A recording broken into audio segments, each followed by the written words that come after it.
สบายดีทุกคนวันนี้ก็พากันไปเที่ยวนครพนมเนาะมาด้วยกระบะคอยาวเนาะ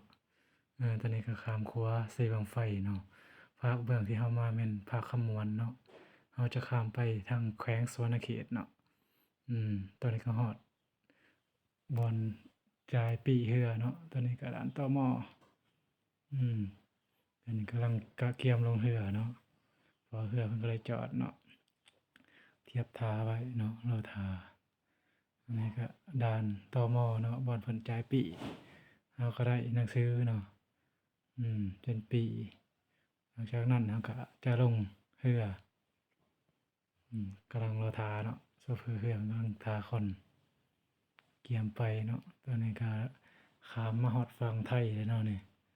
ตอนนี้ก็ฮอดคำมาฝั่งนครพนมเนาะบอกว่าเรือหลายขนาดเนาะพี่น้องมันถึกตลาดนัดเนาะวันพฤหัสเพิ่นจะเปิดตลาดนัดวันจันทร์กับวันพฤหัสเนาะนี่หลังจากขึ้นแต่เรือแล้วมาเบิ่งเนาะคนเครื่องคนของหลังจากนั้นเราก็มาไหว้พระธาตุพนมเนาะตอนนี้เราจะย่างบูชาย่าง3รอบเนาะเพื่อขอพรปรารถนาเนาะปรารถนาอย่างหลายอย่างเนาะก็ย่างอ้อมพระธาตุพนมแล้วเนาะก็ไหว้ย่าง3รอบเนาะเพิ่นให้เนาะบอกว่าคนหลายแรงพี่น้องมื้อนี้คนหลายพอสมควรเนาะเฮาก็ยอดเหรียญเนาะ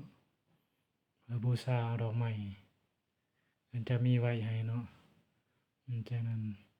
บอกว่าคนหลายแรงพี่น้องมื้อนี้มาไหว้พระธาตุพนมเนาะก็บุญฮอดจอดถึงเนาะก็ได้มามื้อนี้ก็ถือว่าบุญหลังจากนั้นเราก็มาเกลือป่าเนาะจุดนี้บอกว่าป่าหลายแรงพี่น้องมีปลาสวายเนาะปลาปากทางนี้จะมีปลาสวายตัวนี้เนาะนี่เบิ่งโอ้บอกว่าตัวหนึ่งสิ